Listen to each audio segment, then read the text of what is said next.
चलिए आज हम सरफेस केमिस्ट्री में बात करते हैं adsorption of A nitrogen on Fe surface. ठीक है, यदि हम adsorption of nitrogen on Fe surface करते हैं तो क्या होता है कि lower temperature, very lower temperature, minus में है ना, कुछ -73 या समथिंग, वेरी लो टेम्परेचर पे क्या होता है कि nitrogen get adsorb on surface of iron. Iron के सरफेस पे क्या हो जाता है, एडजॉर्ब हो जाता है रूम टेम्परेचर पे। क्या होता है, रूम टेम्परेचर पे कुछ भी नहीं होता है, नाइदर एडजॉर्प्शन, कुछ भी नहीं होता है। There is no nitrogen at Fe surface, क्योंकि हम लोगों ने पढ़ा हुआ है कि physical adsorption occur at lower temperature. तो आप क्या बोलोगे, रूम टेम्परेचर पे no nitrogen at Fe surface. यदि एट हायर टेम्परेचर की बात करें तो हायर टेम्परेचर की बात करें तो अराउंड 700 डिग्री सेल्सियस या 700 डिग्री सेल्सियस के आसपास मान लीजिए, या देखिए ये वैल्यू ये भी याद रहेगा, तो आप ध्यान रखना हायर टेम्परेचर होना चाहिए। ठीक है, तो क्या होता है कि नाइट्रोजन गेट केमिकल बॉन्ड, यानी केमिकल एडजॉर्प्शन होता है, chemical bond on Fe surface.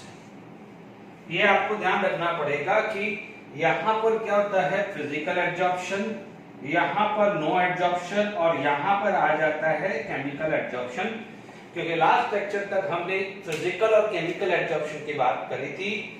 ठीक है, तो हमने यहां पर बात करी थी। ठीक है, तो मान लीजिए आज मेरे को ये लेक्चर खत्म करना है, इसलिए मैंने एक आपको जेडब्ल्यू का क्वेश्चन, एडवांस का क्वेश्चन दिया नहीं है अभी। देख लीजिए, ये टॉपिक आज खत्म होता है तो ठीक है, नहीं तो अदरवाइज नेक्स्ट लेक्चर के अंदर मैं कुछ क्वेश्चंस नया टॉपिक चालू करने से पहले यहां तक जो भी है वो कराऊंगा। ठीक है, तो पहले टॉपिक कवर करना है, इसलिए मैं को पहले टॉपिक कवर करता हूं, अदरवाइज वो क्वेश्चंस, अदरवाइज अभी जो फ्रेंडली आइसोथर्मल वो लूंगा उसके क्वेश्चंस भी या इस लेक्चर में या नेक्स्ट लेक्चर में मैं लेके लूंगा। डन। अब आप देखिए यहां पर हमारे पास बात करते हैं कि नेक्स्ट लेते हैं कि मान लीजिए एडजॉर्बेंट है और एडजॉर्बेंट की आपको एक्टिविटी को बढ़ाना है।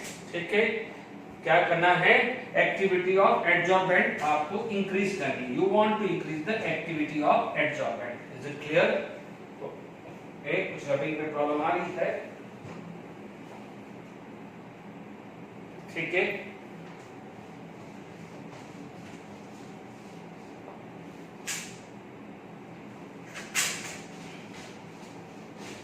तो मान लीजिए if you want to enhance the properties,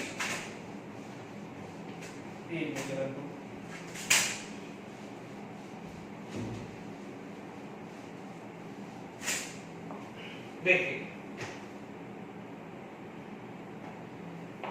यदि आपको क्या है, एडजॉर्बेंट की प्रॉपर्टीज को इंक्रीज करना है। ठीक है, तो मान लीजिए जैसे एनिमल चारकोल है, animal charcoal can act as a good adsorbent और उसकी एक्टिविटीज को आपको इंक्रीज करना है। ठीक है, तो increase of activity of adsorbent है ना, और एडजॉर्बेंट में मान लीजिए मैंने एनिमल चारकोल का ले लिया नाम, किसका नाम ले लिया है मैंने, एनिमल चारकोल। यानी एनिमल चारकोल की एक्टिविटीज को इंक्रीज करना है तो सबसे पहले आप क्या कर सकते हो, उसके सरफेस को रब कर सकते हो, रबिंग इट्स सरफेस, इसके सरफेस को क्या कर दो, रब कर दो। ठीक है, पाउडर फॉर्म ले लो, पाउडर फॉर्म ले लो। ठीक है, you can take its powder form also, या आप इसका क्या कर सकते हैं, पाउडर फॉर्म भी ले सकते हो, या फिर आप क्या कर सकते हो कि स्टीम से, मतलब आप उसके सरफेस को सुपर हीट कर सकते हो। तो क्या कर सकते हो, super heat its surface, super heat its surface, यानी उस सरफेस को क्या है, सुपर हीट कर सकते हो, विद स्टीम कर सकते हो, या और कोई भी एयर से आप उसके सरफेस को हीट कर सकते हो, उसकी क्या है, एक्टिविटी को इंक्रीज कर सकते हो। This is the method you can increase the activities of adsorbent. ठीक है, अब आप देखिए यहां पर नेक्स्ट आ जाता है adsorption isotherm, very important adsorption isotherm. ये दो टॉपिक्स जो है it is not specified in your text book, but ठीक है आपके नॉलेज के लिए मैंने यहाँ पर लिख दिया है। अब आप देखिए यहाँ पर हम बात करें तो आपके पास क्या हो जाता है, एडजॉर्प्शन आइसोथर्म। ठीक है, in NCERT text book only one is given but question दोनों में से बनता है। ठीक है, एडजॉर्प्शन आइसोथर्म। आइसोथर्म का मतलब during this process temperature remain constant, during this process temperature remain constant. ठीक है, सबसे पहले देखिए पहला जो साइंटिस्ट था उसमें क्या है, फ्रेंडलिक था। ठीक है, एक मिनट जो है डेफिनेशन देख लीजिए, LICH। ठीक है, ठीक है, LICH। ठीक है, स्पेलिंग दिख रहा था आइसोथर्म।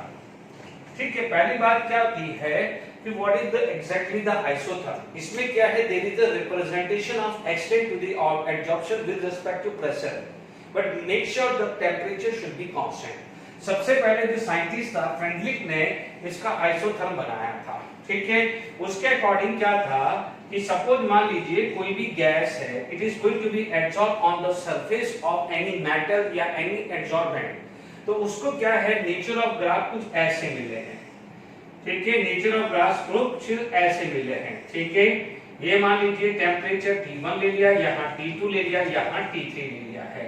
ठीक है, T1 less than T2 less than T3। और हमारे को ये भी पता है कि एक आप देख सकते हैं कि आप ये देख सकते हैं कि मान लीजिए यहाँ पर एक फॉर ए गिवन प्रेशर यहाँ पर आप देखेंगे फॉर ए गिवन प्रेशर यहाँ पर एक्सटेंड टू द एडजॉर्प्शन ज्यादा है, here extend to the adsorption ज्यादा है। तो एक्सटेंड टू द एडजॉर्प्शन यानी फिजिकल एडजॉर्प्शन कब होता है, जहां पर लोअर टेम्परेचर होता है। Is it clear? तो T1 is less than T2 less than T3। आप चाहो तो यहाँ पर आप न्यूमेरिकल वैल्यू एनसीईआरटी बुक से देख से लिख सकते हो, बट जरूरी नहीं है, आपको तो टेम्परेचर का रेंज होना चाहिए। अब आप देखेंगे यहाँ पर आप देखेंगे कि up to certain limit it is going to be increases and after some time it is going to be constant। जैसे मान लीजिए हम लोगों ने डे टू डे लाइफ में पढ़ा है, डे टू डे लाइफ में क्या पढ़ा है या देखा है प्रैक्टिकली, मान लीजिए स्पंज है या मान लीजिए कोई ड्राई क्लॉथ है, उसको वाटर पे डालते हैं तो क्या करता है, पहले स्पंज या ड्राई क्लॉथ क्या है, वाटर को एब्सॉर्ब फटाफट करता है। ठीक है, एक बार सैचुरेशन पॉइंट आ जाता है, फिर वापस से उस ड्राई क्लॉथ, देखो ड्राई था तब तक तो वो वाटर एब्सॉर्ब ज्यादा करेगा या एब्सॉर्ब ज्यादा करेगा, पूरा गीला हो गया। उसके बाद क्या है, वापस से उसी गीले कपड़े को हम दूसरे कंटेनर में डालते हैं, तो क्या उसकी एब्जॉर्प्शन कैपेसिटी सेम रहेगी? तो हम क्या बोलेंगे कि नहीं, क्योंकि वो ऑलरेडी सैचुरेटेड हो गया है। एक बार सैचुरेटेड हो गया है तो फर्दर आप कितना भी कंसंट्रेशन इंक्रीज कर दोगे, there is no such changes. Is it clear? ठीक है, तो यहाँ पर एक ग्राफिकल आया है extend to the absorption, x/m को क्या बोलते हैं, रेट ऑफ एब्जॉर्प्शन या extend to the absorption versus p का ग्राफ देखेंगे तो इनिशियली क्या होगा, स्ट्रेट लाइन आएगा और आफ्टर सम प्रेशर यानी हाई प्रेशर पे क्या हुआ, इट रिमेन कांस्टेंट। अब इस चीज को this is the natural things. ठीक है, आपको जानते हैं कि मान लीजिए आपके पास कुछ ऐसा एब्जॉर्बेंट है, ठीक है, जब तक कोई मॉलिक्यूल्स नहीं था तो हो सकता है इनिशियल लेवल पे क्या है, फटाफट सारे के सारे सरफेस पे एब्जॉर्ब हो गए। ठीक है, फिर और बढ़ाया तो धीरे धीरे क्या हुआ, कम हुए, बट एक स्टेज ऐसी आ जाएगी कि सरफेस पे सारे के सारे आ जाएंगे, तो उस समय क्या हो जाएगा कि फर्दर आप कितना भी इंक्रीज कर दो वहां पर एब्जॉर्प्शन होना बंद हो जाएगा। तो आप क्या बोलोगे, इस स्टेज के बाद जगह खाली नहीं है। जब जगह खाली नहीं है तो आप कितना भी कंसंट्रेशन या प्रेशर गैस का बढ़ा दे तो rate of absorption is remain constant हो जाता है। तो ये ग्राफ समझ में आया, एक सर्टेन प्रेशर पे धीरे धीरे आपने प्रेशर बढ़ाया, एब्जॉर्प्शन इंक्रीज हुआ, सरफेस पे सारे के सारे गैसेस मॉलिक्यूल्स एब्जॉर्ब हो गए। ठीक है, एक स्टेज के बाद क्या हो जाएगा, it is going to be constant, it is going to be constant. आगे बात समझें, तो ये क्या हो जाता है, let it be this is gas and this is adsorbent. Is it clear? This is adsorbent. तो अब आप देखो इसी ग्राफ को क्या है, फ्रेंडलिक ने अपना आइसोथर्म दिया है। आइसोथर्म क्यों है टेम्परेचर कांस्टेंट? तो according to him x/m is proportional to p की पावर 1/n, p की पावर 1/n। ठीक है। अब क्या बोलता है x by m equal to, तो x by m equal to k into p की power 1 by n। Is it clear to all of you? अब आप देखो जो 1 by n है, 1 by n क्या है, देखिए जो 1 by n की जो वैल्यू है, 1 by n की जो वैल्यू है, it is like from 0 to 1, यानी 0 से 1 के बीच की बात है, ठीक है। यानी मान लीजिए यहां पर लो प्रेशर है तो 1 by n equal to this, ठीक है। तो आप देखेंगे यहां पर हम बात कर रहे हैं 1 by n इक्वल टू 1 कब था, लो प्रेशर पे, यानी लो प्रेशर पे क्या हो रहा था, x by m is directly proportional to pressure, यानी जितना प्रेशर बढ़ा रहे थे x by m directly proportional हो रहा था। अब हाई प्रेशर की बात करें तो हाई प्रेशर पे क्या हुआ है, x by m is proportional to p की पावर 0, यानी x by m equal to constant, x by m equal to constant, यानी वो क्या हो गया है, कांस्टेंट हो गया है। Is it clear to all of you? x by m क्या हो गया है, कांस्टेंट हो गया है। उस समय 1 by n की वैल्यू क्या होगी है 0, 1 by n की वैल्यू क्या होगी है 0। अब आप देखो जो मॉडरेट प्रेशर है, यानी ये रेंज है, तो इस रेंज कब हो सकते हैं, 0 टू 1 by n के बीच में क्या होगा, जब प्रेशर क्या हो जाएगा, मॉडरेट, है ना। यानी यहां पर क्या है, डायरेक्ट 1 by n इज 1, यहां पर क्या है 1 by n इज 0। अब मॉडरेट प्रेशर होगा तो वहां पर 1 by n की वैल्यू कहां से लाई होगी, 0 टू 1 के बीच में लाई करेगी। Is it clear? इस पे क्वेश्चंस बनते हैं। अभी मैं जब खत्म हो जाएगा ये दोनों टॉपिक तो मैं लूंगा, कुछ नीट में बने हुए हैं, एम्स में क्वेश्चंस बना हुआ है 1 by n की वैल्यू पे। Is it clear? तो मैं सब लूंगा, पहले अपन थ्योरेटिकल सारी चीजें खत्म कर लें। डन। अब आप देखो यहां पर आपके पास 1 by n यहां पर आ गया है, ठीक है। इस रिलेशंस को हम ध्यान रखते हैं, ये वैल्यू 1 by n की वैल्यू बोलती है, यानी n 1 by n is some integer value which lie between 0 to 1, ठीक है। x by n का भी ग्राफिकल रिप्रेजेंटेशन हमें समझ में आ गया है। Is it clear to all of you? अब देखिए यहां पर हम बात करें, देखिए यहां पर हमारे पास देखते हैं फ्रेंडली आइसोथर्म ही चल रहा है बच्चों। देखिए अब देखिए यहां पर हमारे पास क्लियर हुआ है कि x by m is equal to k into p की पावर 1 by n, ठीक है। What we can do, we can take a log x by m equal to log k into p by 1 by n, या natural log लेना है तो क्या कर सकते हैं, natural log x by m equal to natural log k into p की power 1 by n। मैं दोनों ही बता रहा हूं, क्वेश्चन किसी पे भी आ जाए तो आप कंप्लीट कर दीजिएगा। तो यहां पर क्या हो जाएगा, log x by m is equal to log k plus log p की पावर 1 by n, इधर आ जाएगा। तो natural log x by m equal to natural log k plus natural log p 1 की power n। Is it clear? अब आप देखो log x by m, log x by m is equal to log k plus 1 by n log p आ जाएगा। Is it clear? यहां पर क्या हो जाएगा, natural log x by m equal to natural log k plus 1 by n natural log p आ जाएगा। Is it clear to all of you?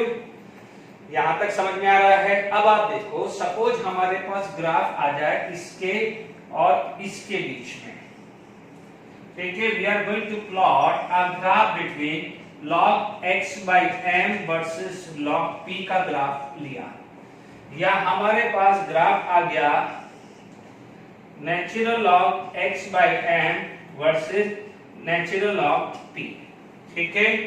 तो अब आप देखो this is at y axis and this is at x axis, this is at y axis तो this is at x axis, ये क्या हो जाएगा x एक्सिस पे। Is it clear? तो अब आप देख लीजिए यहां पर जो ग्राफ आ रहा है, ठीक है, यहां पर जो ग्राफ आएगा 1 by n is a slope and log x क्या हो जाएगा, इंटरसेप्ट आ जाता है। तो क्या हो जाएगा, यहां पर आपके पास क्या होगा है, log k आ गया है एंड यहां पर जो वैल्यू आ गई है वो आ गई है नेचुरल log k आ गया है। क्लियर? अब आप देखिए यहां पर आपके पास कुछ ग्राफ ऐसा आ जाएगा थीटा, ठीक है, तो स्लोप जो है tan थीटा जो आएगा it is equal to 1/n। यहां पर भी क्या हो जाएगा, स्लोप आ जाएगा because y mx plus c, y mx plus c। Slope क्या है, log k और सॉरी log k इंटरसेप्ट है और स्लोप कौन है, 1/n है। Here also here intercept in natural log k and यहाँ पर जो स्लोप आ जाएगा which is equal to tan theta is equal to 1/n। Is it clear to all of you? I hope समझ में आ गया होगा। ओके, तो यहाँ पर आपके पास ये आ गया है, बट अब आप देखेंगे कि यहाँ पर सबसे बड़ा प्रॉब्लम क्या आता है।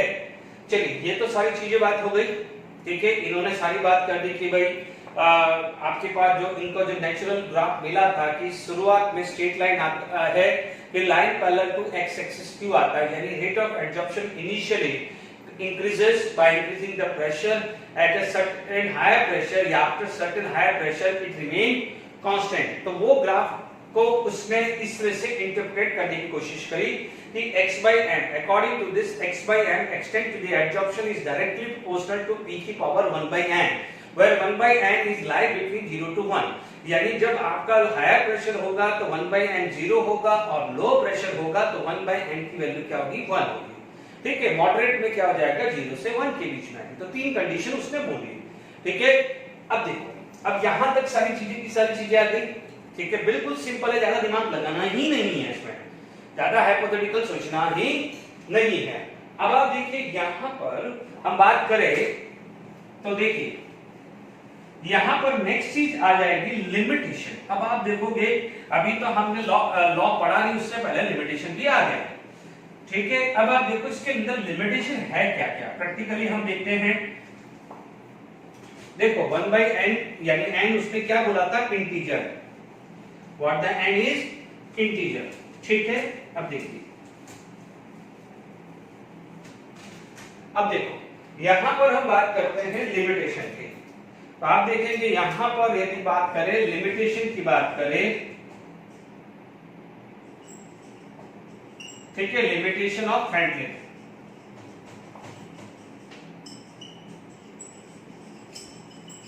ठीक है, फ्रंट लेग आइसोथर्म के लिमिटेशन की बात करें हम लोग। ठीक है, पहला देखिए, सबसे पहले यदि बात करें तो क्या आ जाएगा, good at low pressure but unable to explain at high pressure. Unable to explain at higher pressure। Higher pressure पे वो एक्सप्लेन ही नहीं कर पाया। कैसे नहीं कर पाया, ध्यान दीजिए कि लो प्रेशर पे क्या बोला था उसने, x by m is proportional to p, ये तो था, यानी इसके हिसाब से क्या हो जाएगा, 1/n की वैल्यू 1 और इट इंप्लाइज दैट n की वैल्यू 1 है और n को इंटीजर बोल रहा है, तो ये प्रैक्टिकली प्रूव है। ठीक है, अब आप देखते हैं हाई प्रेशर पे क्या बात कर रहे हैं, हाई प्रेशर पे। हाई प्रेशर पे क्या बोल रहा है, x by m is proportional to p की पावर 0, यानी कांस्टेंट है। It implies that 1/n is equal to 0 या 1/n tend to 0, यानी n की वैल्यू क्या होती है, इनफाइनाइट, जो पॉसिबल नहीं है। यानी ये ग्राफ क्या है कि ये पॉसिबल थोड़ी है, n जब इंटीजर बोल रहा हूं, n कोई नंबर है तो n तो कोई इनफाइनाइट हो ही नहीं सकता ना, n इनफाइनाइट नहीं हो सकता। तो इसके ग्राफ के हिसाब से तो ये कंडीशन अच्छे से फॉलो हो रही है, क्योंकि 1/n n उसने इंटीजर दिया है तो 1/n इक्वल टू 1 यानी n इक्वल टू 1 पॉसिबल है। बट इस ग्राफ के हिसाब से 1/n should be equal to 0। यदि हाई प्रेशर पे बात करूं तो 1/n should be equal to 0। But फिर क्या हुआ, क्या वो प्रैक्टिकली प्रूव है? तो 1/n इक्वल टू 0, तो यानी n की वैल्यू क्या हो जाएगा, इनफाइनाइट होनी चाहिए, जो प्रैक्टिकली प्रूव नहीं है। तो ध्यान दीजिएगा कि limitation of Freundlich isotherm it is valid at a good pressure, low pressure पे गुड है, बट हाई प्रेशर पे क्या हो जाएगा, इट गॉट फेल। दूसरी चीज आ जाती है कि इसने अपने ग्राफ के अंदर सरफेस एरिया को कंसीडर नहीं किया है। It does not consider any kind of surface area. Surface area से रिलेटेड कोई बात करी ही नहीं है। क्योंकि हमने ये भी पढ़ा है कि rate of adsorption is directly proportional to surface area. देखिए यहां पर क्या हो जाएगा, it is valid for multilayer, इसके लिए मल्टी लेयर यानी क्या है, this is valid for physical adsorption, यानी जो भी फ्रेंडलिक ने बनाया था उसने कंसीडर किया था मल्टी लेयर यानी फिजिकल एडजॉर्प्शन कंसीडर किया था। क्या कंसीडर किया था उसने? Physical adsorption. It does not give any information about monolayer यानी केमिकल एडजॉर्प्शन की बात नहीं करती। ठीक है, इस चौथा केस था दिस इज ओनली एम्पेरिकल। ठीक है, यानी सिर्फ एक फॉर्मूला बेस्ड पे उसका कोई फिजिकली या मतलब मैथमेटिकली आगे जाके प्रूव नहीं हुआ था। और आप देख ही पा रहे हो कि लो प्रेशर पे तो वैलिड हो रहा है, हाई प्रेशर पे वो वैलिड हो ही नहीं रहा। हाँ भाई उसने बोल दिया कि ये फॉर्मूला है 1/n होना चाहिए और 1/n या मैंने 1/n should lie between 0 to 1, बस इतनी बात होगी, बट उसने प्रूफ ही नहीं कर पाया है। तो that's why this is only the empirical, यानी Freundlich isotherm is only empirical, it does not have any theoretical basis. ठीक है बस में, तो these are the some limitations of the Freundlich isotherm. ठीक है, फ्रेंडलिक आइसोथर्म में क्या क्या प्रॉब्लम है वो बता दी, फ्रेंडलिक आइसोथर्म में क्या बोला था वो क्लियर हो गया है। Is it clear? अब मैं एक दो क्वेश्चन फ्रेंडली आइसोथर्म पे बात कर लेता हूं। ठीक है, और वो जो एक क्वेश्चन छूट रहा था वो भी हम खत्म कर लेते हैं, टाइम रहता है तो फिर अदरवाइज मैं नेक्स्ट में लूंगा। एक दो क्वेश्चन इस पे बात कर लेते हैं, फिर मैं लैंगमैन आइसोथर्म यानी इसको आगे की बात करते हैं। ठीक है, फटाफट कर लेते हैं। देखिए आपके पास मैंने क्वेश्चंस लिख दिए हैं, है बहुत सारे क्वेश्चंस बट मैं फटाफट से कर रहा हूं। ठीक है, दो तीन क्वेश्चन फ्रेंडली के अपने जेडब्ल्यू बेस में भी आए, बट मैं उसको कुछ मुझे कराना है न्यूमेरिकली, फिर मैं इसके बात करूंगा। For the adsorption of a gas on a solid, the plot of x by m versus log p is a linear with a slope। बिल्कुल सीधा क्वेश्चन है, आप जरा देख लीजिए, किसमें है, नीट में डायरेक्ट आया है।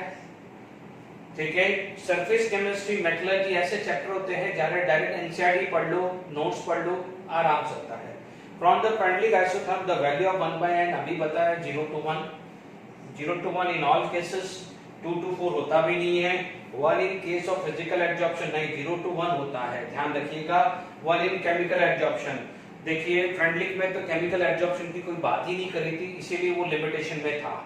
Correct formula for the Freundlich isotherm अभी बताया है कि log x by m is equal to log k plus 1/n log p। तो log k दिस, तो हमारे पास क्या हो जाएगा ये, क्योंकि this is m by x, x by n ये log k है की जगह log p है, और 1/k log c, तो ये तो होगा नहीं, log m by x equal to log p 1/n this. तो सीधा ये formula log x by m equal to log k plus 1/n log p, this is intercept and this is slope हो जाएगा। ठीक है, अब आप देखो इसी तरह का एक क्वेश्चन था AIEEE में, यदि मैं इसी क्वेश्चंस को AIEEE का क्वेश्चंस बना देता हूं, 2012 का था, दिस इज द AIEEE 2012 का क्वेश्चन था। ठीक है, तो आप देखिएगा ये वाला जो क्वेश्चंस क्या बना था कि देखिए जैसे यही था फॉर फ्रेंडलिक आइसोथर्म, उसमें ऑप्शंस क्या क्या थे, ए x by m was directly proportional to this, b था x by m directly proportional to this, and था x by m is proportional to p की power 1/n। ठीक है, and t था all are right, all are correct। Can you imagine this is the AIEEE 2012 जिसको अपन GW mains बोलते हैं, ये 2012 का क्वेश्चन था। आप देख लीजिए, हम राइट ही बोलेंगे क्योंकि ये लो प्रेशर पे, ये हायर प्रेशर पे, और एक जनरल केस ये था। ठीक है, तो x by m प्रोपोर्शनल, तो यदि ये भी हो सकता है, ये k आ सकता है, k भी आ सकता है, तो एक ही बात है क्योंकि k is the proportionality constant. तो ये किसका था, ये ट्रिपल क्वेश्चन। ठीक है, फ्रेंडलिक पे 2019 2020 पे भी क्वेश्चंस आए हुए थे, वो मैं बाद में लूंगा, पहले ये जो कंप्लीट है। तो आई होप फ्रेंडलिक आइसोथर्म मैंने पढ़ाया, आपको हाथों हाथ समझ में आया। आप देखेंगे कुछ दिमाग ही नहीं लगाना उसमें, सिर्फ देखिए कर्व है, आपको ये कर्व है उसी को धरना है। ठीक है, मान लीजिए मेरे पास कोई क्वेश्चंस आ जाता है, ठीक है, ठीक है, बड़ा लैंग्वेज है बट मैं इसको सिंपल बता देता हूं। मान लीजिए मेरे को एक आ जाता है कि स्लोप मुझे दे दिया जाता है 0.3010, ठीक है, इनिशियल प्रेशर मुझे दे दिया जाता है 0.3, ठीक है। अब मान लीजिए मेरे को स्लोप या इंटरसेप्ट दे दो, स्लोप तो निकालना मुश्किल हो जाएगा, इंटरसेप्ट स्लोप के लिए मुझे एंगल चाहिए। तो मान लीजिए मैं यहां पर आप बोल देता हूं कि एंगल जो है वो मेरे पास आ जाता है 45 डिग्री, इंटरसेप्ट मान लीजिए मैंने दे दिया है 0.3010, ठीक है। और मेरा क्वेश्चन आ जाता है कि what would be the value of x by n। Language नहीं है, मैंने डायरेक्ट वैल्यू डाल दिया है, देखिए क्वेश्चन आ सकता है for Freundlich isotherm if we plot a graph, या लैंग्वेज लिख दीजिए from Freundlich isotherm if we plot a graph between log x by m versus log p, the slope had angle 45 degree can have an intercept 0.30, what would be the extent to the adsorption if the initial pressure is 0.3 atmosphere। बस question बन गया, आप note कर लीजिए, ठीक है। अब आप देखिए सीधी सी बात है, यहाँ पर इस टाइप के क्वेश्चंस आते हैं, इसलिए यहाँ पर आप देखेंगे सॉल्यूशन क्या बोलता है, log x by m versus log k plus 1 by n is equal to log p। This is the relation, this is the relation।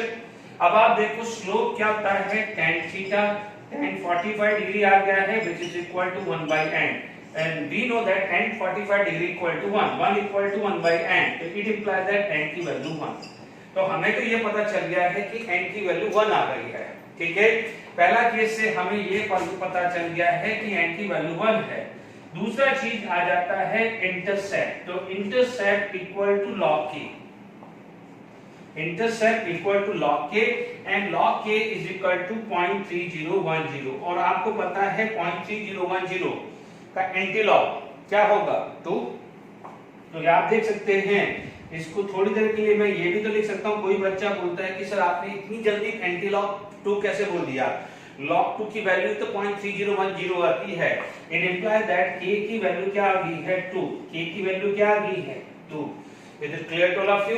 अब आप देखो आपको निकालना है x by m, तो x by m is equal to k into p की power 1 by n है relation, ठीक है। What is the value of k, k आपको मिला है 2, p की वैल्यू कितना है 0.30 एटमॉस्फेयर ले लो, ठीक है, 0.3 की पावर 1, तो ये कितना जाएगा 0.6, कितना जाएगा 0.6। तो ये इस टाइप के न्यूमेरिकल क्वेश्चंस भी बन सकते हैं।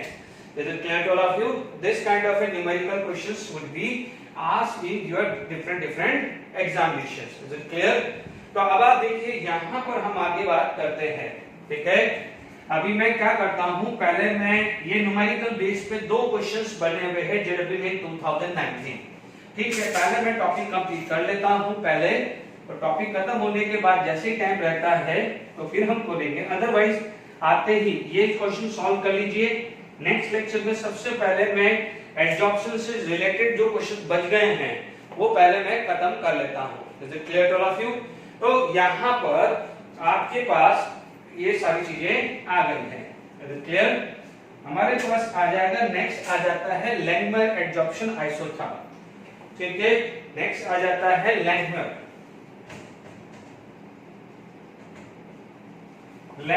एडजॉर्प्शन आइसोथर्म या लैंगमर आइसोथर्म भी बोल सकते हैं। अब आप देखो जो गलतियां इसने करी है वो सारी की सारी इसने सुधार दी है, ठीक है। ये बोलता है कि जो भी गैस है तो gas should be ideally behave, adsorbent जो है, 2 एडजॉर्बेंट पास है, उसका कोई केमिकल रिएक्शंस होना नहीं चाहिए। Is it clear? तो यहां पर आपके पास क्या हो जाएगा, जो भी गैस होगा can behave ideally, gas behave ideally, क्या होना चाहिए, गैस बिहेव आइडियली, ओके,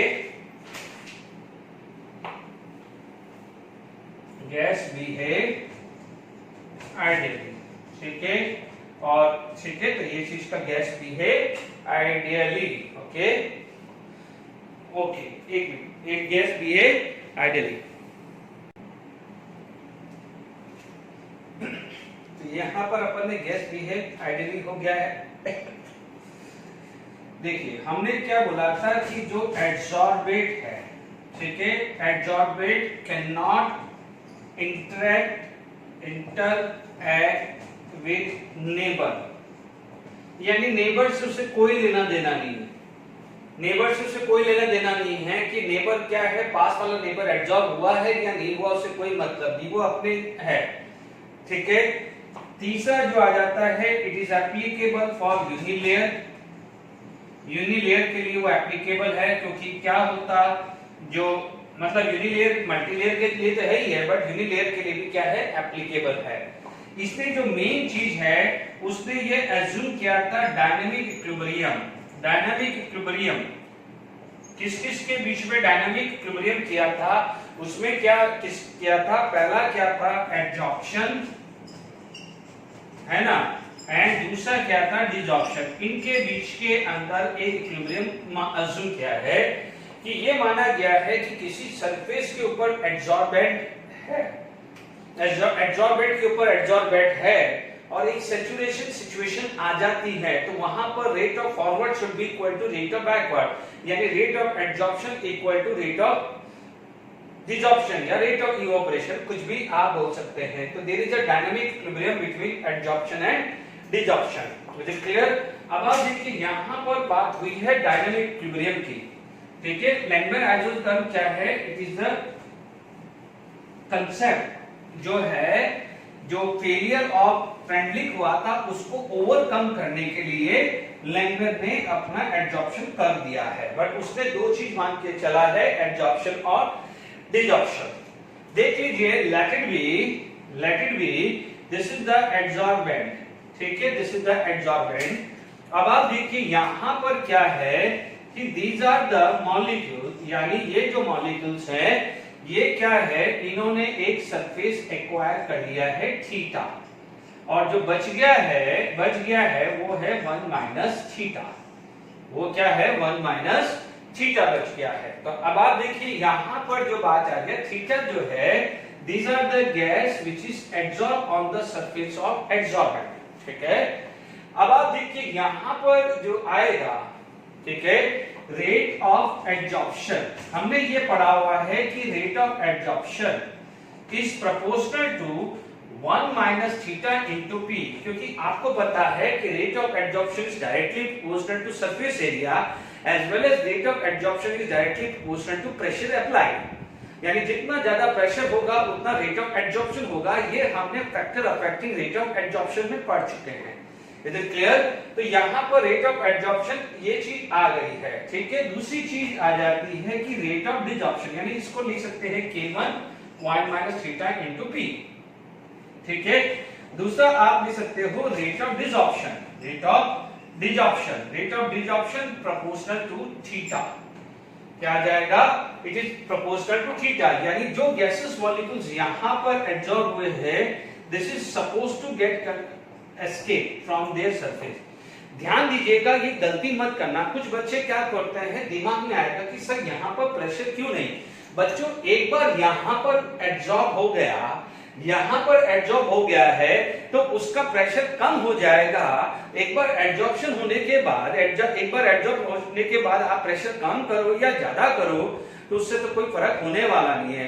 यानी जो भी हम प्रेशर अप्लाई करते हैं वो पहले की सिचुएशन करते हैं। क्या करते हैं? पहले की सिचुएशन।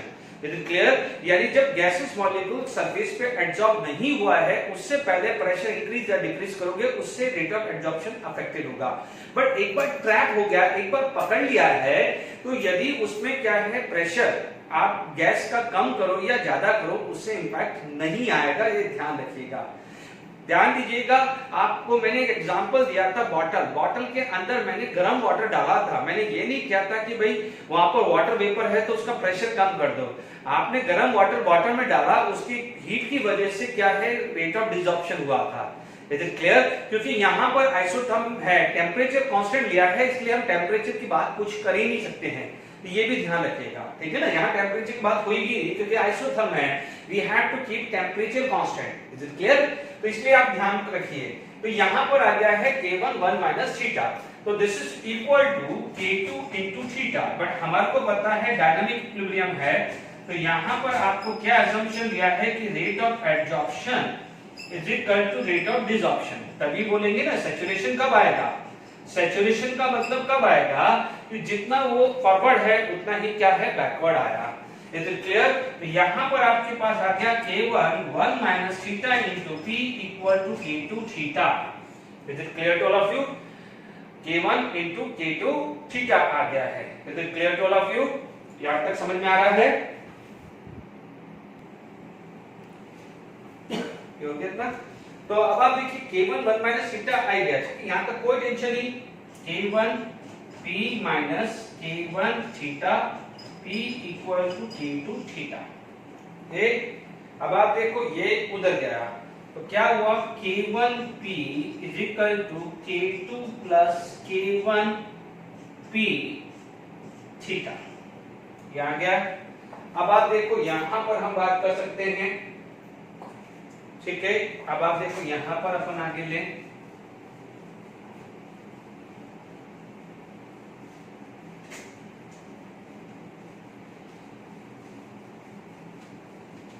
ठीक है। तो अब आपके पास क्या जाएगा k1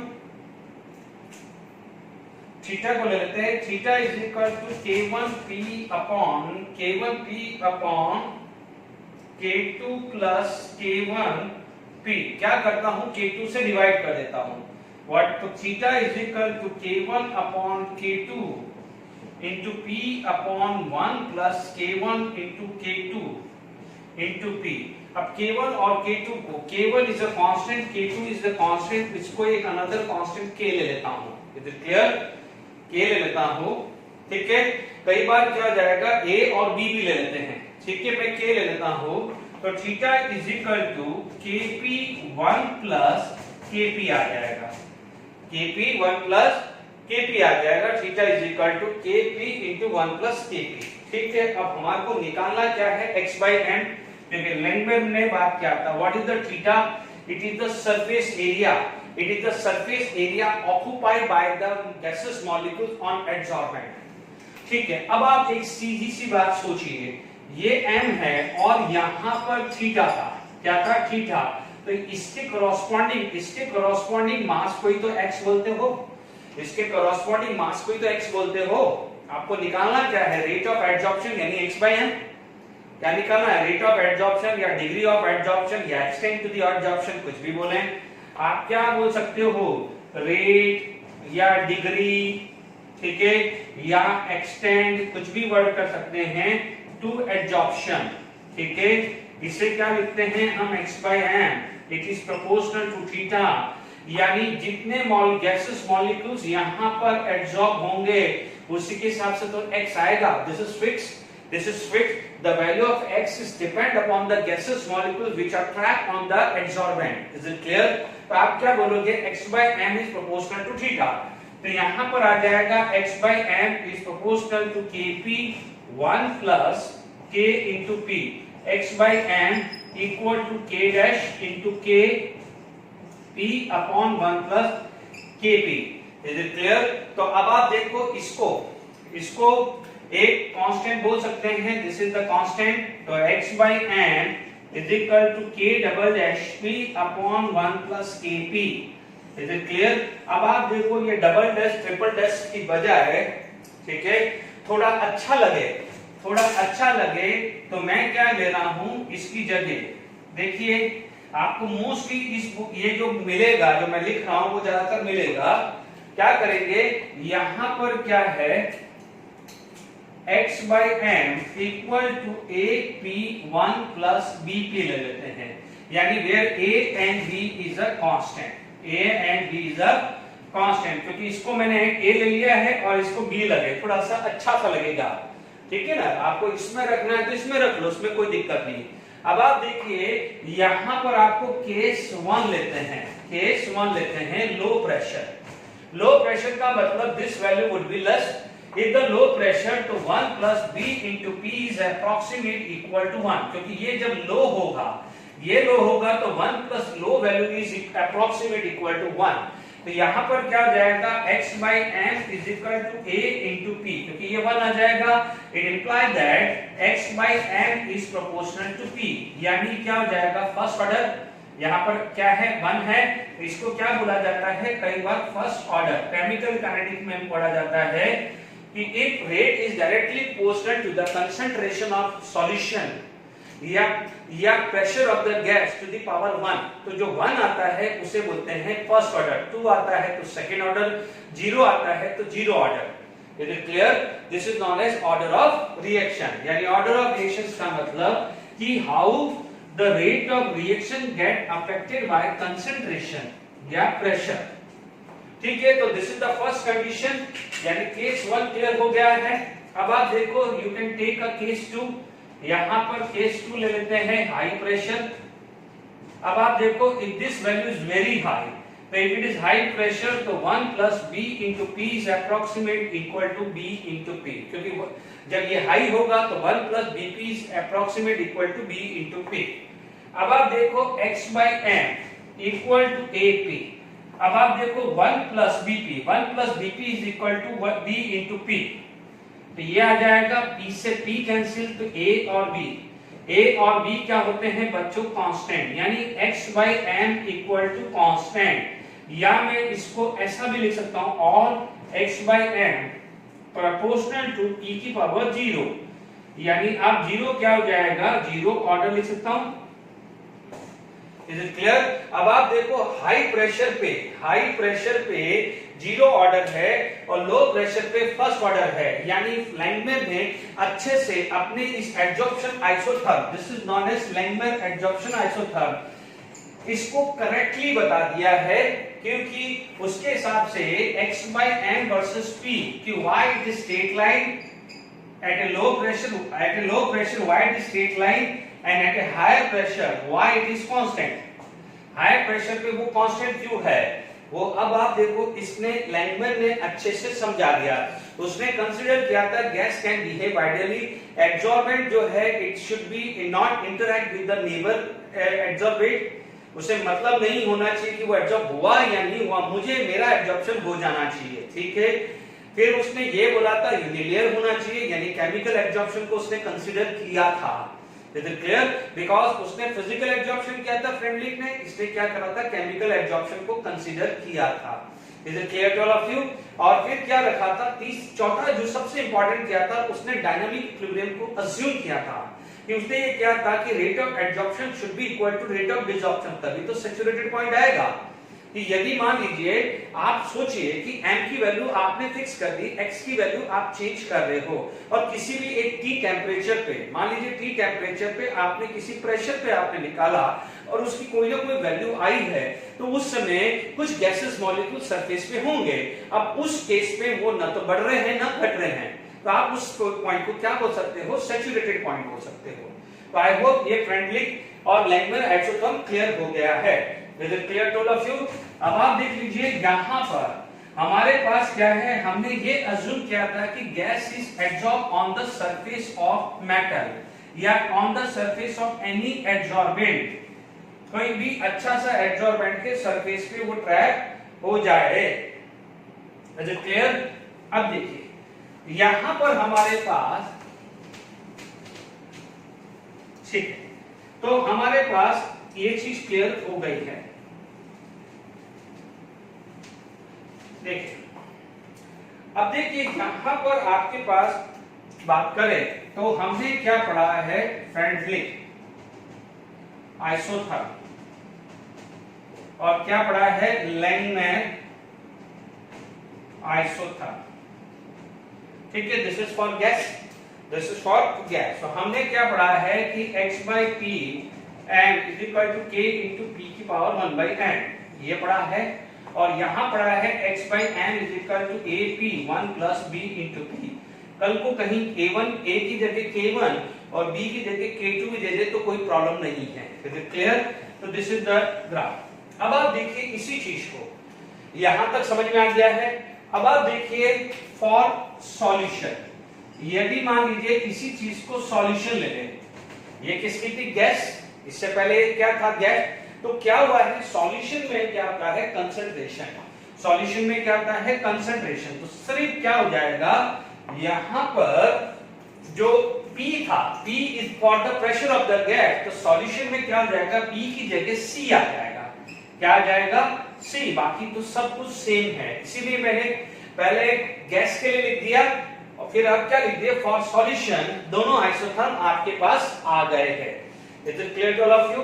अब देखिए मान लीजिए आपके पास कुछ सरफेस एरिया ऑफ एड्सॉर्बेंट से रिलेटेड कोई न्यूमेरिकल्स आ जाए। देखो जो चीज अभी लिखवा रहा हूं वो जेडब्ल्यू पॉइंट ऑफ व्यू है, बट मान लीजिए बोर्ड वाले भी सिंपल है, उसमें कोई इसमें दिक्कत वाली बात है ही नहीं। ठीक है, मान लीजिए हमारे पास कोई दिक्कत वाली बात है ही नहीं है। देखिए मान लीजिए आपको निकालना है सरफेस एरिया ऑफ एड्सॉर्बेंट। किसकी बात कर रहा हूं? एड्सॉर्बेंट। बोर्ड वाले बच्चे भी इसको देख सकते हो, सिंपल है। आप देखेंगे this is known as adsorbent. अब मान लीजिए इसका सरफेस एरिया आपको निकालना है, इसका सरफेस एरिया निकालना है और गैस की इंफॉर्मेशंस आपके पास है। आपको गैस की वॉल्यूम दे दिया है, गैस का प्रेशर दे दिया है, गैस किस टेंपरेचर पे एब्जॉर्ब हुई है वो आपको दे दिया है और आपको निकालना है। तो कैसे काम करोगे, ध्यान से सुनो। This is the gases molecule which is trapped on the surface. ठीक है, अब आप देख लीजिए आपके पास क्या है। सबसे पहले we know that PV is equal to nRT, क्योंकि आपको क्या मान के चलना है, आइडियल गैस मान के चलना है। ठीक है, आइडियल गैस के बिना तो चलेगा ही नहीं है। आपको क्या निकालना है, सबसे पहला जो काम है इससे आपको n निकलेगा, that is the PV by RT, that is the number of mole. But we want to find out the number of molecules. मान लीजिए 10 मॉलिक्यूल्स हुए हैं या 5 मॉलिक्यूल्स हुए हैं या 6 मॉलिक्यूल्स हैं, वो तो निकालने पड़ेंगे ना। तो क्या करेंगे हम, क्या करेंगे, नेक्स्ट पार्ट आ जाएगा नंबर ऑफ मॉलिक्यूल्स। ठीक है, नंबर ऑफ मॉलिक्यूल्स क्या होता है, it is equal to number of mole into Avogadro number. वो 11th स्टैंडर्ड के फर्स्ट चैप्टर में हमने पढ़ा हुआ है। तो अब नंबर ऑफ मोल्स क्या हो जाएगा, PV by RT into Avogadro number. ठीक है, this is the first formula to find out the number of molecules. मान लीजिए 5 आए, 10 आए, 15 आए, 100 आए, हमने नंबर दिखा दिए। We know that, ठीक है, तो we know that the volume, यदि यहां पर हमारे पास आ गया है नंबर ऑफ मॉलिक्यूल्स, ठीक है, V is the volume of gas, V is the volume of gas आ जाएगा। Is it clear to all of you? अब आप देखो, या एक काम करते हैं, वॉल्यूम ऑफ मॉलिक्यूल्स पहले निकाल देते हैं। ठीक है, दूसरा निकालते हैं वॉल्यूम ऑफ मॉलिक्यूल्स। ठीक है ना, किसकी निकाल रहे हैं वॉल्यूम, गैसेस मॉलिक्यूल, इसकी वॉल्यूम निकाल रहे हैं because molecules have the spherical shape. तो आप क्या बोलते हो, वॉल्यूम का फॉर्मूला क्या बोलते हो, मास of one molecule, mass of one molecules upon density of molecules. Suppose density of molecules given है, ठीक है, दिस इज द फॉर्मूला। अब आप देखो हमने ये भी पढ़ा हुआ है, देखिए ये सब जेडब्ल्यू का है, बट ठीक है बोर्ड वाले भी इस चीज को समझ लीजिए। हमने पढ़ा हुआ है mass of one molecule equal to molecular mass. क्या बोलेंगे अपन, क्या बोलेंगे, मॉलिक्यूलर मास या molar mass divided by Avogadro number. पढ़ा हुआ है, ठीक है। Mass of one molecule is molecular mass divided by Avogadro number, let it be d is the density, d is the density given, and we know that 4/3 pi r cube, 4/3 pi r cube, it is the volume of molecule। ठीक है, इससे आपको क्या मिल जाएगा, it implies that, यहां से आप देख लीजिए r क्या मिलेगा, ये मिल जाएगा 3m, मान लीजिए molecular mass divided bye 4 pi d into Avogadro number, और इसका निकल जाएगा क्यूब रूट। क्या निकल जाएगा, क्यूब रूट। ठीक है, this is, make sure this is very neat part है। ओके, अब आप देख लीजिए यहां पर, क्योंकि कई देखो मैं आपको कोई न्यूमेरिकल पूछ ले तो क्या करोगे। अब देखो आपने क्या क्या निकाल दिए, कितने मॉलिक्यूल्स है, कितने मॉलिक्यूल्स है वो आपने निकाल दिए। आपने क्या निकाल दिया कि radius of molecules of A gas, वो भी निकाल दिया। क्योंकि आप देखेंगे आपको निकालना है सरफेस एरिया। क्या निकालना है, सरफेस एरिया, तो आप क्या बोलोगे कि late it be the area of A molecules. आप देखेंगे एरिया ऑफ मॉलिक्यूल्स, देखिए ये क्या हो जाएगा एरिया, तो आपको निकालना है surface area of adsorbent, surface area of adsorbent निकालना है। It is equal to number of molecules या नंबर ऑफ गैसेस मॉलिक्यूल्स लिख दो इनटू क्रॉस सेक्शनल एरिया या cross sectional area of gas molecule, cross sectional area of gas molecules. और आपको पता है क्रॉस सेक्शनल एरिया क्या हो जाएगा, सर्कल का क्या हो जाता है एरिया, क्या होता है पाई आर स्क्वायर। एरिया क्या होता है पाई आर स्क्वायर। अभी देखो नंबर ऑफ मॉलिक्यूल्स क्या था, PV by RT into Avogadro लिख देता हूं, ठीक है ना। ये हमने क्या निकाला नंबर ऑफ मॉलिक्यूल्स, 6.022 की जगह मैंने क्या लिख दिया है एवोगैड्रो। अब क्रॉस सेक्शनल एरिया क्या होगा, it is equal to pi r square, it is equal to pi r square. तो PV by RT into Avogadro into pi r. What is the value of r? 3m 4 pi d into Avogadro की power 2/3. So this is the formula to find out the surface area of adsorbent. कहीं पूछ ले, कभी question आ जाए तो आप solve कर देना। Is it clear? Otherwise क्या करो, बिल्कुल बड़ा लंबा फॉर्मूला याद रखने का है तो what you can do, आपके पास तो यही है ना कि कितने नंबर है और हर मॉलिक्यूल्स का क्रॉस सेक्शनल एरिया क्या है। तो cross sectional area of the gas molecules into number of molecule, this is the surface area of एडसॉर्बेंट।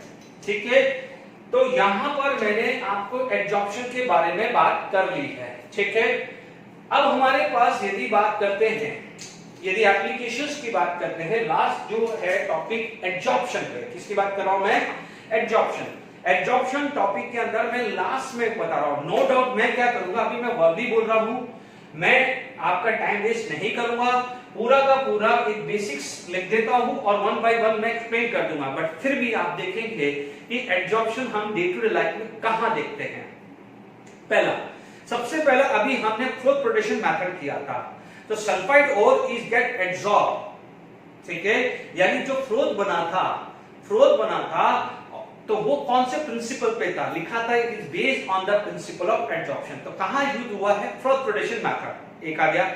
दूसरा, अभी हमने क्या पढ़ा था, चार मेथड तो हम ऑलरेडी बहुत डिटेल में पढ़ चुके थे जब एडसॉर्प्शन स्टार्ट किया था। ठीक है, हमने क्या पढ़ा था कि एनिमल चारकोल के अंदर से डाई पास करा दो, गोइंग टू बी कलरलेस। तो सेकंड आ गया ना, पहला froth protection method, second dye is passing from the animal charcoal, it is going to be colourless. If the solution of a raw sugar is going to be par, the unwanted color is going to be adsorbed.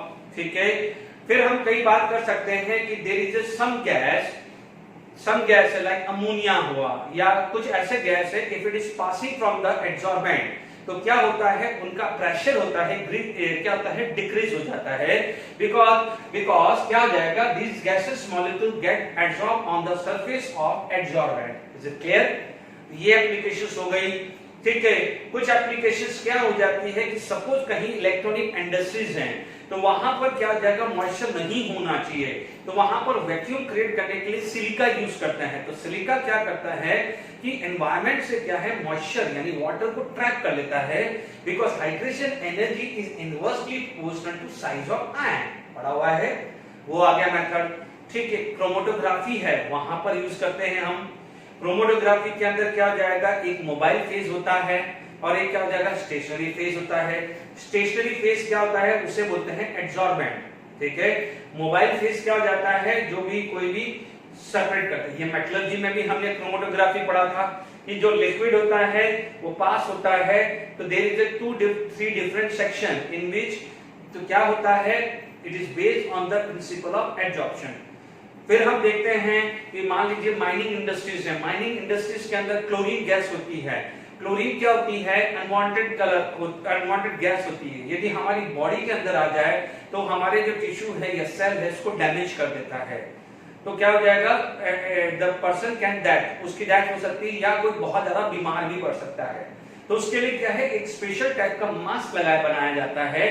तो कोई भी gas यदि chlorine के साथ आ रही है तो याद करिए, याद आ रहा है क्रिटिकल टेम्परेचर। क्रिटिकल टेम्परेचर हमने पढ़ा था, फैक्टर अफेक्टिंग क्रिटिकल टेम्परेचर, उसमें ए की वैल्यू जिसकी ज्यादा होती है उसका क्रिटिकल टेम्परेचर ज्यादा होता है, और क्रिटिकल टेम्परेचर ज्यादा होने का मतलब वंडर वाल फोर्स ऑफ अट्रैक्शन ज्यादा पढ़ा था।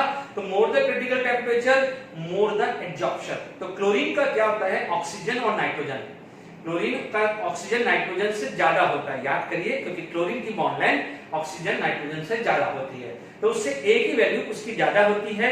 तो मान लीजिए एयर के साथ क्लोरीन गैस ट्रैप हो रही है, तो मास के अंदर क्या है, एक एड्सॉर्बेंट रखा जाता है, तो क्लोरीन को वो पहले ट्रैप कर लेता है, ऑक्सीजन और नाइट्रोजन को पास होने देता है। तो this is also use of that. मान लीजिए कई जगह मेडिसिन है, तो मेडिसिन के अंदर क्या हो जाएगा, ऐसी मेडिसिन बनाई जाती है कि जहां पर उसका जरूरत है तो वो मेडिसिन का जो भी सॉल्ट है उस सरफेस पे जाके एब्जॉर्ब हो जाए और उसका जो रिकवरी जो टाइम है वो कम हो जाए और रेट फास्ट हो जाए। तो क्लियर, वो भी काम कर सकते हैं। ठीक है, इंडिकेटर्स भी आप यूज कर सकते हैं। ठीक है, तो बहुत सारी जो चीजें हैं ये it is based on the principle of absorption. Is it clear? तो मैंने काफी सारी चीजें आपको बता दी है। अदरवाइज क्या है, आप देखते रहेंगे, कैटलिस्ट प्रोसेस है, कैटलिस्ट प्रोसेस है, हेट्रोजीनियस नॉट होमोजीनियस, हेट्रोजीनियस। जैसे हमने पढ़ा है अल्कीन का रिडक्शन होता है, तो हमने पढ़ा है कैटालिटिक हाइड्रोजनेशन। क्या पढ़ा है?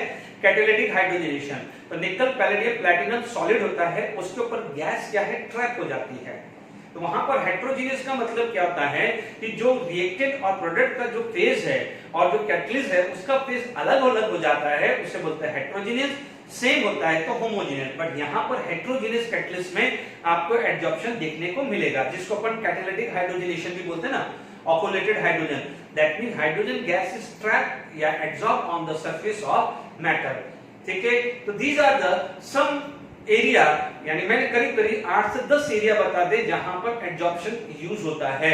अब आप देखो इन सब को, अब आपको एक नोट्स बनाना है, मैं आपको टाइम डिक्टेशन के लिए टाइम नहीं दूंगा, मैं यहां पर सिर्फ नोट कर लेता हूं, बाकी आप थ्योरेटिकल लिख लीजिएगा। ओके, देखिए ये सारे फटाफट से मैंने लिस्ट बना दी है। ठीक है, जो जो मुझे फटाफट याद था मैंने तो आपको फटाफट लिख दिया, समझा भी दिया था। और मान लीजिए एकदम कोई पॉइंट इसमें इसके अलावा एनसीईआरटी में मुझे नहीं लगता कोई एनसीईआरटी में बचा होगा, तो आप अपने हिसाब से बना दीजिए। मैंने ब्रीफ लिखा है, मैंने कोई डिटेल में चीजें नहीं लिखा है। गैस मास्क में कैसे यूज होता है, टू एब्जॉर्ब द क्लोरीन। ठीक है, in the mining industries, dyeing of the cloth. ठीक है, डिह्यूमिडिफायर, यानी मान लीजिए मैंने आपको क्या कहा था, इलेक्ट्रॉनिक डिवाइसेस में यदि कोई भी एयर कंटेनिंग मॉइस्चर है तो सिलिका जेल रख दीजिए, it will absorb the moisture. Removal of colouring matter. ठीक है, जैसे डाइंग इंडस्ट्री में क्या होता है, मैंने क्या बताया था, किसी भी डाई को एनिमल चारकोल से पास करा तो कलरलेस होगा। यानी मान लीजिए कई बार डाई इंडस्ट्री में आपने एक कलर करनी है, बट एक दूसरा कलर क्या है, अनवांटेड कलर आ जाता है, तो उस अनवांटेड कलर को के लिए एनिमल चारकोल डाल दो, वो एनिमल चारकोल क्या करेगा, अनवांटेड कलर को एब्जॉर्ब कर लेगा। Is it clear? तो ये भी क्लियर हो गया। रिमूवल ऑफ कलरिंग मैटर, जैसे मान लीजिए रॉ शुगर है, शुगर के अंदर मान लीजिए येलोइश कलर है, उसको आपको एब्जॉर्ब करना है तो एनिमल चारकोल से पास करा दो, it will absorb the yellowish colour. ठीक है, हेट्रोजीनियस कैटलिस्ट मैंने बता दिया है। ठीक है, रिफाइनिंग पेट्रोलियम, पेट्रोलियम में रिफाइनिंग करने में आप यूज कर सकते हो, you can use the silica gel. Silica gel can be used as a absorbent, silica gel mixture absorbent. ले देके इन सबके अंदर या तो एनिमल चारकोल या सिलिका जेल या एल्यूमिना ही देखने को मिलेगा। क्लियर? Creating vacuum. ठीक है, वैक्यूम यानी आपको प्रेशर लोअर डाउन करना है, तो आप क्या करोगे, वहां पर यदि वैक्यूम क्रिएट करना है तो प्रेशर को यदि जीरो बनाना पड़ेगा। प्रेशर को जीरो कब बना सकते हो, जब वहां पर कोई भी गैस होगी उसको एब्जॉर्ब कर लोगे। तो अभी हमने क्या पढ़ा था कि यदि वैक्यूम क्रिएट करना है तो एनिमल चारकोल या कोई भी एब्जॉर्बेंट ले लिया, वो क्या करेगा, गैस को एब्जॉर्ब कर देगा, उसका प्रेशर को लोअर डाउन करेगा और वो जीरो जैसी बन जाएगा तो it is going to be vacuum. तो ये भी क्लियर हो गया है। एब्जॉर्प्शन इंडिकेटर, जनरली क्या होता है, AgNO3 वर्सेस NaCl आता है, तो वहां पर क्या करता है कि पता करना है कि रिएक्शंस हो रही है या नहीं हो रही है। क्योंकि क्या होता है कि आप लोगों ने आयनिक इक्विलिब्रियम के अंदर पढ़ा था कि वहां पर मिथाइल ऑरेंज या फिनोक्सिल यूज हो जाता है एसिड बेस इंडिकेटर। बट कई बार क्या होता है कि यदि कोई प्रेसिपिटेट बन रहा है और वो कलरलेस है, तो पता नहीं चल पाता कि ये मतलब हुआ या नहीं है, तो वहां पर क्या है एडजॉर्प्शन इंडिकेटर यूज हो जाता है कि इस तरह का कलर हो गया है तो हम ये समझ लेंगे कि ये प्रेसिपिटेट हो गया है। अदरवाइज ओरिजिनली विदाउट इंडिकेटर आप यूज करोगे तो जो प्रेसिपिटेट होता है वो कलरलेस होता है या व्हाइट होता है, तो आइडिया लग नहीं पाता है। क्रोमोटोलेशन मेथड पढ़ चुके हैं। क्रोमेटोग्राफी हमने पढ़ा हुआ है, मेटलर्जी में भी पढ़ा था, या हमने इनिशियल भी पढ़ा था कि to separate the pure matter, तो क्या होता है लिक्विड फॉर्म में मोबाइल फेज होती है और जो एब्जॉर्बेंट होता है स्टेशनरी होता है।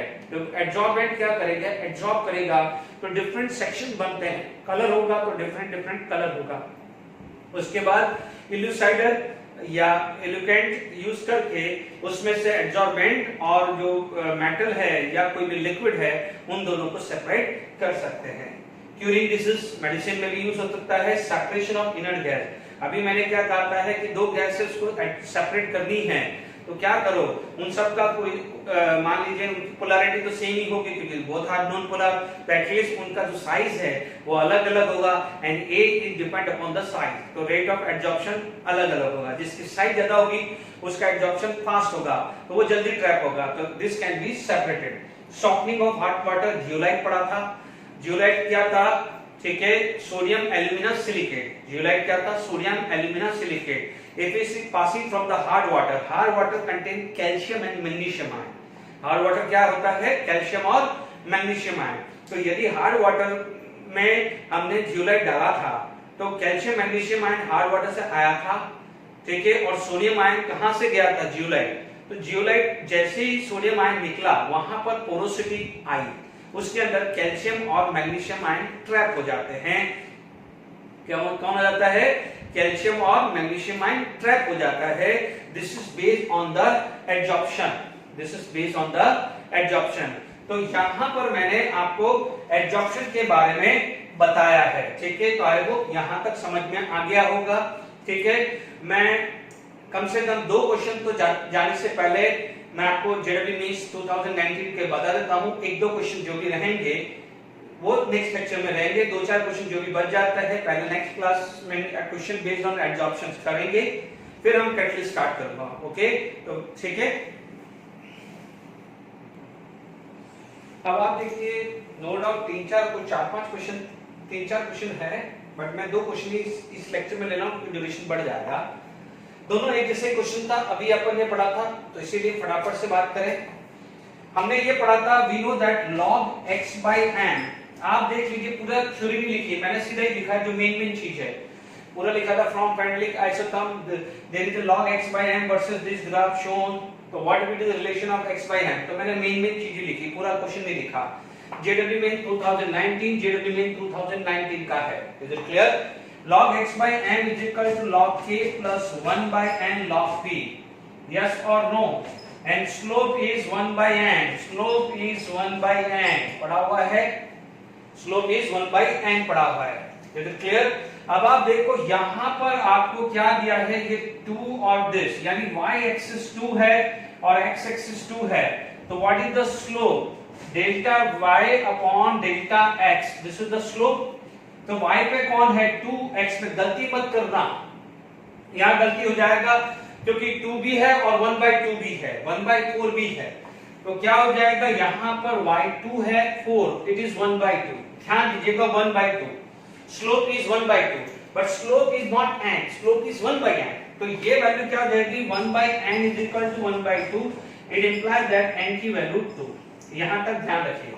तो यहां पर आ गया, यहां पर भी स्लोप निकाल देते हैं, यहां पर आपके पास स्लोप कितना आ जाएगा, 2/3, तो delta y upon delta x equal to 2/3, is it clear. तो यार आप या तो चाहो तो डायरेक्टली 1/n से लिख दो, डायरेक्टली 1/n लिख दो।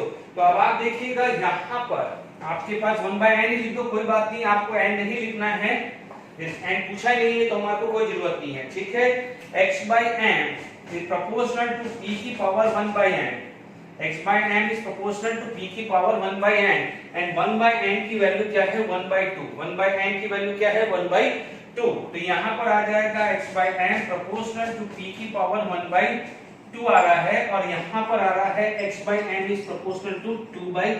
Can you imagine कितना सिंपल फ्रंट लिंक है। आप देख लीजिए 2 क्वेश्चन, ये 4 5 6 क्वेश्चन मैंने वहां पर अब इससे पहले भी कराया है। मोस्टली फ्रंट लिंक से ही पूछा जाता है, बट फिर भी मैंने लाइन में करा दिया, क्या पता उसमें से आ जाए। Is it clear? आपके पास ये 2 क्वेश्चंस आ गए हैं जनवरी में 2019 का। तो आई होप लेक्चर क्लियर होगा। 2-3 क्वेश्चंस और है, वो मैं नेक्स्ट सेक्शन में दूंगा, ठीक है। जो भी अब कुछ भी बचा होगा तो सीरियस शुरू से एडजॉर्प्शन के कुछ क्वेश्चन डिस्कस करूंगा, then I will start the catalyst. Okay, till then thank you very much.